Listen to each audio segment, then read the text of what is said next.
اس کے اندر یہ لکھا ہے، یہ تذکرۃ الرشید جلد نمبر 2 اور صفحہ نمبر 299۔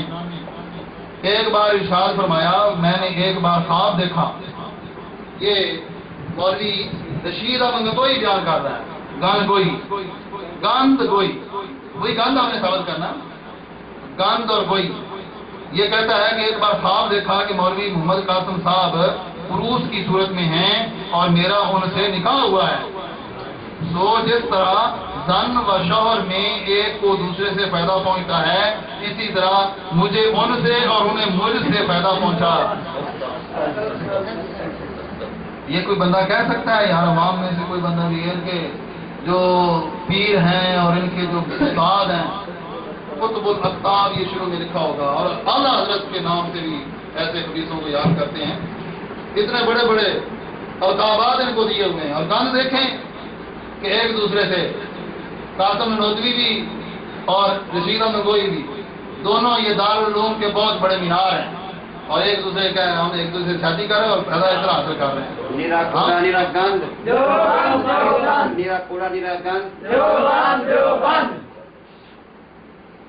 اب اگر دیوبند کے اندر ذرا بھی کوئی حیا کی رکھتی ہے، اور وہ نہیں ہے، لیکن پھر بھی میں کہتا ہوں کہ اگر کچھ بھی تمہیں ہماری باتوں کا احساس ہے تو پوری دیوبندیت اکٹھی ہو کے ہماری باتوں کا جواب دے۔ لیکن میں یقین سے کہتا ہوں سورج مغرب سے طلوع ہو سکتا ہے، لیکن دیوبندی ہماری کسی بات کا جواب دے سکتے نہیں۔ اگلا کام دیکھو ان کا، روایت ثلاثہ نکالو یار۔ اس نے تو سارے جھوٹ پکے تھے، ہم کتابیں دکھا دکھا کر حقیقت دکھا رہے ہیں، اور یہ کوئی ماں قبل ماں بعد والی بات چھوڑ کے نہیں، ساری بات پڑھ رہے ہیں باقاعدہ حوالہ کتاب، اور کتاب بھی کوئی پرانی نہیں ہے، یہ نہیں چھپی ہوئی۔ یہ روایت ثلاثہ جو ہے اس کے صفحہ نمبر 273 پہ لکھتا ہے کہ ایک دفعہ گنگو کی خانقاہ میں مجمع تھا، بڑے لوگ اکٹھے ہوئے، حضرت گنگوئی اور حضرت نانوتوی کے مرید و شاگرد سب جمع تھے، اور یہ دونوں حضرات بھی وہی مجمع میں تشریف فرما تھے کہ حضرت گنگوئی نے حضرت نانوتوی سے محبت امیز لہجہ میں فرمایا کہ یہاں ذرا لیٹ جاؤ۔ حضرت نانوتوی کچھ شرما سے گئے، مگر حضرت نے پھر فرمایا تو مولانا بہت ادب کے ساتھ چت لیٹ گئے۔ مولانا بڑے ادب کے ساتھ چت لیٹ گئے، حضرت بھی اسی چارپائی پر لیٹ گئے، اور مولانا کی طرف وہ کروٹ لے کر اپنا ہاتھ ان کے سینے پہ رکھ دیا، جیسے کوئی عاشق صادق اپنے قلب کو تسکین دیا کرتا ہے۔ مولانا ہر چند فرماتے ہیں کہ میاں کیا کر رہے ہو، یہ لوگ کیا کہیں گے؟ حضرت نے فرمایا کہ لوگ کہیں گے کہنے دو۔ لیٹ کے ان کی حرکتیں دیکھیں لوگوں کے سامنے، اپنے شاگردوں کے سامنے۔ جو استاد اپنے شاگردوں کے سامنے اس طرح بے حیائی کر رہا ہو، وہ شاگرد کتنے بے حیا اور بغیرت ہوں گے؟ شاگردوں کا شاگرد ہے، تو اب اس کا اندازہ آپ خود لگا لیں گے یہ کتنا بڑا بے حیا اور بغیرت ہوگا۔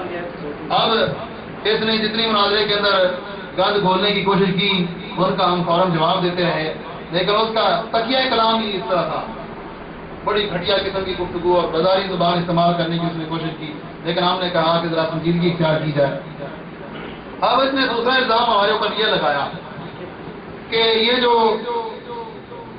علماء اہل سنت ہے نا، انہوں نے امام بخاری رحمۃ اللہ علیہ کو الیاذ باللہ جو ہے یہ صحیح نہیں مانتے، اور ان کے بارے میں انہوں نے گستاخ رسول ہونے کا لکھا ہے۔ یہ بھی ایک ہمارے اوپر الزام ہے اعلیٰ حضرت رحمۃ اللہ علیہ کی کسی عبارت سے، اور اعلیٰ حضرت کے جو مستند شاگرد ہیں سارے آپ کے مولانا حشمت علی خان سے، جن کا میں بار بار نام، ان کی کسی عبارت سے دکھا دیں کہ انہوں نے یہ لکھا ہو کہ بخاری جو ہے وہ امام بخاری وہ قابل مواخذہ ہیں یا گستاخ رسول ہیں۔ ہمارے امام اہل سنت نے امام بخاری کا بڑا ادب و احترام کیا ہے، ان کا رتبہ اور مقام بیان کیا ہے، لیکن یہ بھی اصل بات ان کی تھی۔ یہ امام بخاری کو گستاخ کہنے والا مسئلہ یہ کن کا تھا؟ تیسری بات اور تیسرا جھوٹ جو بہت ہی بڑا جھوٹ، قرآن مقدس اور بخاری محدث، یعنی ایک طرف قرآن اور دوسری طرف بخاری، یعنی بخاری کو قرآن کے مقابل قرار دیا ہے اور امام بخاری کو قرآن کا منکر قرار دیا ہے۔ جو قرآن کا منکر وہ کون ہوتا ہے؟ کافر ہوتا ہے۔ تو یار باللہ نے پوری کتاب لکھ کر پوری کتاب دیکھ کر دیوبندیوں نے پوری کتاب دیکھ کر یہ کہا کہ امام بخاری جو ہے علیہ اللہ کافر ہے، یہ الزام مجھے دے رہے تھے اور ہمیں کہہ رہے تھے کہ تمہارا قرآن پاک کے اوپر ایمان نہیں، حالانکہ یہ کام ان کا اپنا تھا۔ اس کے بعد موضوع سے رائے فرار بار بار وہ اختیار کرتا رہا، اس نے نور بشر کا موضوع چھیڑنا چاہا، اور بعد میں جو اس نے جھوٹی ریکارڈنگ کی ہے الزام لگایا، اس کے اندر بھی اس نے نور بشر کا یہ کہا، اس نے کہا کہ تم نبی اسلام کے بشریت کے قائل نہیں ہو، اس لیے میلاد تو بشر کا ہوتا ہے، تو اس لیے جو میلاد منانا یا تو چھوڑ دو اور یا نبی اسلام کو بشر مان لو اور نور کہنا چھوڑ دو۔ ہم نے اس وقت بھی اس بات کا جواب دیا کہ بشر بھی ہم مانتے ہیں اور نور بھی بشر بھی بے مثل مانتے ہیں اور نور بھی بے مثل مانتے ہیں، لیکن کیا وہ ہمارے جیسے بشر ہیں؟ یہ اس بات کا ہم انکار کرتے ہیں۔ اب یہ بات صرف ہماری نہیں بلکہ ان کے یہاں بھی مسلم ہے، وہ بھی اس بات کو مانتے ہیں کہ نبی علیہ السلام کو بشر نہ کہا جائے۔ اس نے تو الزام ہمارے اوپر دیا کہ یہ بشریت کے منکر ہے۔ یہ ان کے مولوی مفتی محمد شفیع سرگودا کے جو ہیں، ان کی کتاب ہے کلمۃ الایمان، اور اس کے صفحہ نمبر 22 پر یہ لکھتے ہیں کہ انبیاء علیہ السلام کو، خصوصاً سرور انبیاء صلی اللہ علیہ وسلم کو صرف لفظ بشر سے یاد نہ کیا جائے، لفظ بشر سے یاد نہ کیا جائے۔ خود انہوں نے بشریت کا انکار کیا یا نہ کیا؟ تو جو فتویٰ ہمارے اوپر لگانا ہے وہ اپنے بات کے اوپر بھی لگا، مجھے پتہ چل جائے گا۔ مار مار کے تیری شکل نہ بگاڑ دیں تو پھر آگے کہنا، پہلے بھی شکل اس کی طرح جیسے ابھی جہنم سے نکال کے لایا ہوں، مزید اس کی اتنی پٹائی کریں گے کہ اس کو جانے کا بھاگنے کا کوئی راستہ نہیں ملے گا۔ اس سلسلے میں امداد السلوک جو ان کی کتاب ہے، اس کو نہ مانیں تو یہ امداد السلوک ہم دکھاتے ہیں۔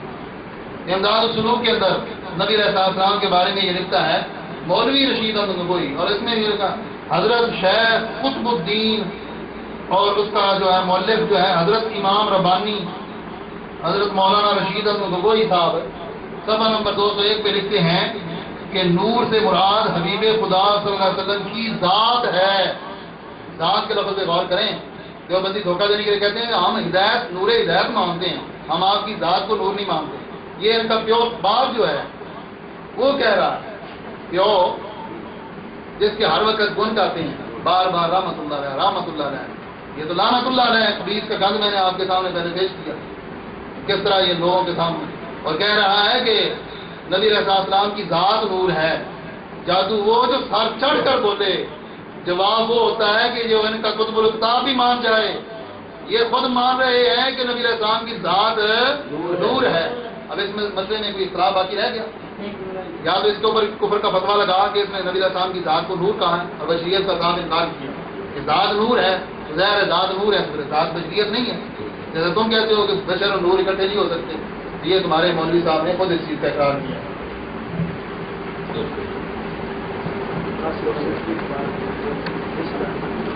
اور یہاں یہ روایت ثلاثہ کا جو ابھی میں نے حوالہ پیش کیا تھا، قاسم النوتوی کے بارے میں یہ کہتا ہے نہ مانے خبیث تو نبی علیہ السلام کو بھی نور نہ مانے، اور ماننے لگ جائیں تو قاسم النوتوی کے لیے کیا کہتے ہیں، حضرت مولانا النوتوی کی خدمت میں حاضر ہوا ہوں اور کبھی بلا وضو نہیں گیا، میں نے انسانیت سے بالا درجہ ان کا دیکھا ہے، بالا درجہ ان کا دیکھا ہے۔ وہ شخص ایک فرشتہ مقرر تھا جو انسانوں میں ظاہر کیا گیا، فرشتہ مقرر تھا۔ ماننے پہ آ جائیں تو قاسم النوتوی کو نور مان لیں اور اس کی بشریت کا انکار کر دیں، اور نہ مانے خبیث تو نبی علیہ السلام کے نور کو بھی نہ مانے۔ یہ ان کی عقل کے اوپر پردہ پڑا ہوا ہے۔ اس کے ساتھ ساتھ آپ یہ بات بھی پیش نظر رہے آپ کے کہ صحابہ کرام علیہ رضوان نے کبھی بھی آپ صلی اللہ علیہ وسلم کو اپنی مثل بشر نہیں کہا۔ ہم نے معاذ بھی اس کا مطالبہ کیا اور آپ بھی کر رہے ہیں کہ اگر تم یہ کہتے ہو کہ واقعی نبی علیہ السلام کو بشر کہا جائے اپنی مثل، تو ہم یہ کہتے ہیں کہ کوئی ایک حوالہ ایسا دکھاؤ کہ صحابہ کرام بھی نبی علیہ السلام کو اپنی مثل بشر کہہ کر پکارتے ہوں اور اس طرح کا کہتے ہوں جس طرح کہ تم ہر وقت بکواس کرتے رہتے ہو۔ لہذا ماننا پڑے گا کہ نبی علیہ السلام بشریت میں بے مثل و بے مثال ہیں، لیکن جب آپ کا ذکر کیا جائے گا تو فضائل اور کمالات کے ساتھ آپ کا ذکر کیا جائے گا۔ اس کے بعد اس نے ایک اور بات یہ پیش کی، نور کے بارے میں ہم نے مناظرے کے اندر یہ حوالہ پیش کیا تھا۔ اس نے کہا کہ تم نبی علیہ السلام کو نور مانتے ہو، بشر نہیں مانتے۔ ہم نے یہ کتاب دکھائی، یہ تمہارا باپ لکھ رہا ہے کہ پہلی فصل نور محمدی کے بیان میں نور محمدی کے بیان میں نبی علیہ السلام کی ذات کو نور کہا، نور مانا اسی کا خود اس نے اقرار کیا، نشر الطیب ہے۔ اس کے بعد یہ مسئلہ تو بڑا تفصیلی ہے، اس پہ کبھی اگر وہ مناظرہ کرنا چاہے، اس کا شوق ہو تو انشاءاللہ جہاں میدان سجائے گا، حق وہاں پہنچیں گے اور ان کا جا کے سر کوٹیں گے اور ان کو شکست دیں گے۔ اگلا حوالہ اس نے یہ پیش کیا کہ تم بنیاد الطالبین جو ہے وہ حضور غوث پاک کی کتاب ہے اور تم اس کا انکار کرتے ہو کہ یہ غوث پاک کی کتاب نہیں ہے۔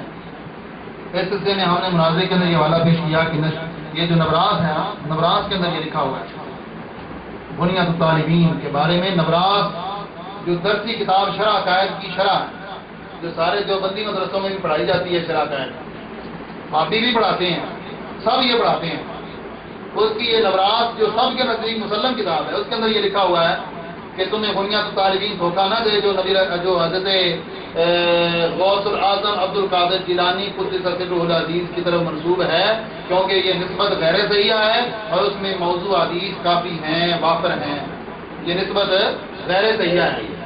اور اس کے اندر پھر شیخ عبدالحق معتزلی رحمۃ اللہ علیہ کا بھی بیان یہ لکھا ہوا ہے۔ یہ بشر الدوحہ ملتانی صاحب یہ کہتے ہیں کہ شیخ عبدالحق معتزلی رحمۃ اللہ نے یہ بھی فرمایا ہے کہ یہ جو بنیاد الطالبین ہے یہ حضور غوث پاک کی کتاب ہے۔ ہم نے کوئی اپنا حوالہ پیش نہیں کیا تھا، ہم اگر کہتے تو انکار کر دیں، نہیں ہم مانتے۔ یہ کس کا حوالہ ہم نے پیش کیا؟ اکابرین کا، شیخ عبدالحق کا، عبدالعزیز جو ہیں ان کا حوالہ ہم نے پیش کیا، محقق الاطلاع کا حوالہ پیش کیا۔ اب اس کا جو جواب ہمارے ذمہ دینا چاہتا تھا کہ تم اس کا جواب دو کہ یہ بنیاد الطالبین تمہارے لکھ رہے ہیں کہ یہ کتاب ان کی ہے، تو ہم یہ کہتے ہیں کہ اس کا جواب تم دے دو، اس کا جواب ہم دیں گے۔ اگر یہ مانا جائے کہ واقعی یہ بنیاد الطالبین حضور غوث پاک کی کتاب ہے، تو میں اگر اس کے حوالے پڑھنے لگ جاؤں نا تو اس کے اندر کافی کچھ ایسا لکھا ہوا ہے کہ جو بندی اپنے ہاتھ کانوں کو لگائے گا، کہے گا اس کتاب کو چھوڑنا ہمارے لیے منظور ہے، ہم اس کو غوث پاک کی طرف منسوب نہیں کرتے۔ ویسے تو وہ بھی کہہ رہا تھا کہ میں قادری ہوں، غوث پاک کی طرف اپنے آپ کو منسوب کر رہا تھا، کل تک یہ نسبت کو نجائز کہتے رہے، اور ثانی نے روایت راستہ میں یہ نسبت کو الیاذ باللہ اشرفی اس نے کہا کہ یہ نسبت میں پسند نہیں کرتا، نسبت کے یہ قائل نہیں تھے۔ اور میں یہ پوچھتا ہوں کہ اگر قاضی نسبت رکھنا جائز ہے، صحیح ہے، تو کیا صحابہ کرام نے کسی نے بھی اپنے نسبت کے ساتھ قاضی لکھا ہے؟ کسی صحابی نے اپنی نسبت کے ساتھ قاضی لکھا ہے؟ اگر لکھا ہے تو کوئی دکھائے جو بندی آ کر اس پہ مناظرہ کرتے ہیں۔ اگر نہیں لکھا ہوا تو جو کام صحابہ کرام نے نہ کیا وہ بدعت ہوتا ہے، تو اپنے نام کے ساتھ قاضی لکھ کر بدعت کر رہا ہے یا نہیں کر رہا؟ اور جو بدعتی ہوتا ہے وہ جہنم کا کتا ہوتا ہے۔ اب ماننا پڑے گا مفتی ابو ایوب کو جو قاضی لکھ رہا ہے کہ یہ بدعت کر کے اپنے آپ کو جہنم کا کتا بنا رہا ہے۔ اب اس کتاب کے صفحہ نمبر 41 پر بنیاد الطالبین کے اندر یہ لکھا ہے کہ لیس منا من حلق الشاربہ، کہ جس نے اپنی مونچھیں مڑوا دی وہ ہم میں سے نہیں، مسلمان نہیں، جس نے مونچھیں مڑوا دی وہ مسلمان ہے۔ کیا لکھا ہوا بنیاد الطالبین میں؟ جس نے مونچھیں مڑوائی وہ ہم میں سے نہیں۔